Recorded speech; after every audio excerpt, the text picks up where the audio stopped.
علم محمد، عدل محمد، پیار محمد. علم محمد، عدل محمد، پیار محمد.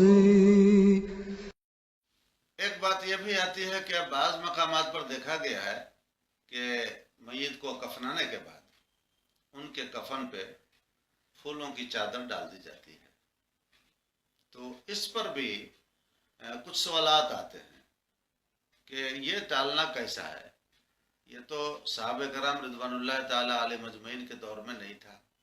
حضرت ابوبکر نے، حضرت عمر نے، حضرت عثمان و علی نے، حضرت عبداللہ بن مسعود نے، حضرت ابن عباس نے، حضرت طلحہ، زبیر اور دیگر صحابہ کرام مجتہدین کرام نے بھی اس کو نہیں اپنایا اور نہیں رکھا، اور اپنے ان کے سامنے ان کے دور میں یہ سب باتیں نہیں ہوئیں.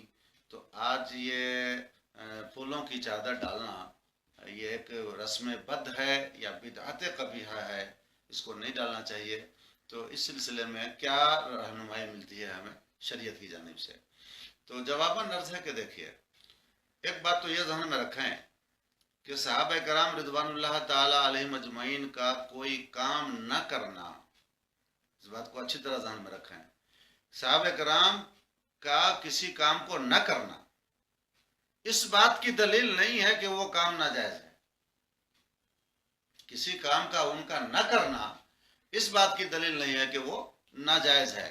ناجائز ہونے کے لیے الگ سے صراحت چاہیے، صراحتاً اس کے ناجائز ہونے کا بیان چاہیے، ذکر چاہیے اس کا، تب وہ کوئی بھی چیز ناجائز ہوتی ہے.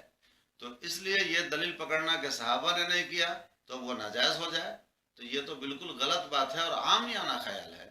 صحابہ کرام نے زردہ پلاؤ بریانی نہیں کھائی، اب کوئی کہے کہ وہ نہیں کھائے تو اب ہمارے لیے ناجائز ہو گیا، تو یہ تو بلا وجہ کی بات ہو جائے گی. ابھی جو جاڑے کے حساب سے طرح طرح کے لوگ لباس بناتے ہیں، طرح طرح کے کپڑے استعمال کرتے ہیں، اور جاڑوں سے بچنے کے لیے طرح طرح کے انتظامات لوگ کرتے ہیں، باضابطہ ہیٹر وغیرہ لگاتے ہیں. صحابہ کرام نے تو ایسا نہیں کیا تھا.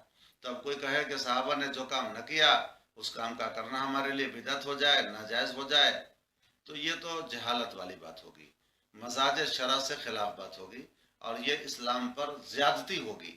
مذہب اسلام نے جس چیز کو ناجائز نہ کیا، آج کون جرأت کرے گا اس کو ناجائز کھانے کی؟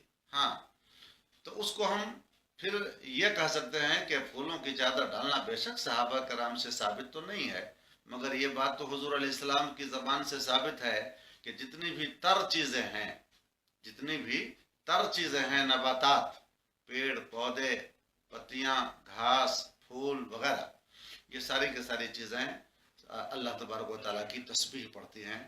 اور قرآن پاک میں اب بھی آیا ہے یسبح لہ ما فی السماوات و ما فی الارض، اللہ کی تسبیح پڑھتی ہیں زمین و آسمان کی ساری چیزیں. تو اگر پھولوں کی چادر اس نیت سے ڈالی جائے کہ یہ تسبیح پڑھیں گے اور اس سے ان کو انس ملے گا، راحت ملے گی، اور ان کو چین ملے گا، قرار ملے گا ذکر اللہ سے.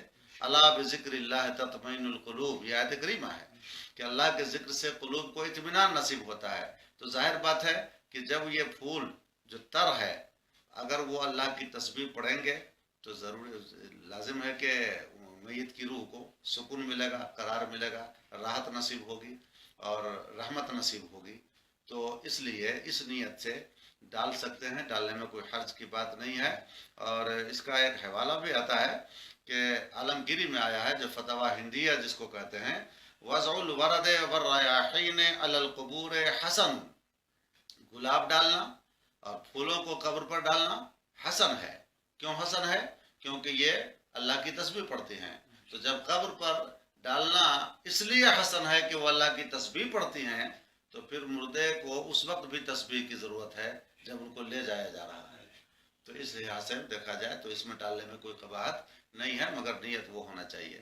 اور اگر کوئی نیت یہاں پہ بگاڑ لے کہ بھائی میرے ابا کی، میرے دادا کی، میرے بھائی جان کی، میرے نانا محترم کی ایک شان تھی اور بڑا اونچا مقام تھا، تو ان کی عظمت ظاہر کرنے کے لیے ہم پھول کا ہار پیش کر رہے ہیں، پھولوں کا گلدستہ پیش کر رہے ہیں، یا پھولوں کی چادر پیش کر رہے ہیں، ان کی عظمت، رفعت اور دنیاوی مقام مرتبہ کے حساب سے اگر نیت کر لیں گے تو پھر یہ نیت گڑبڑ ہو جائے گی.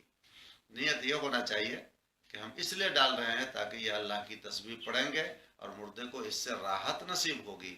تو الحمدللہ یہ حسن ہے، اچھا کام ہے، بہتر کام ہے. علم محمد، عدل محمد، پیار محمد.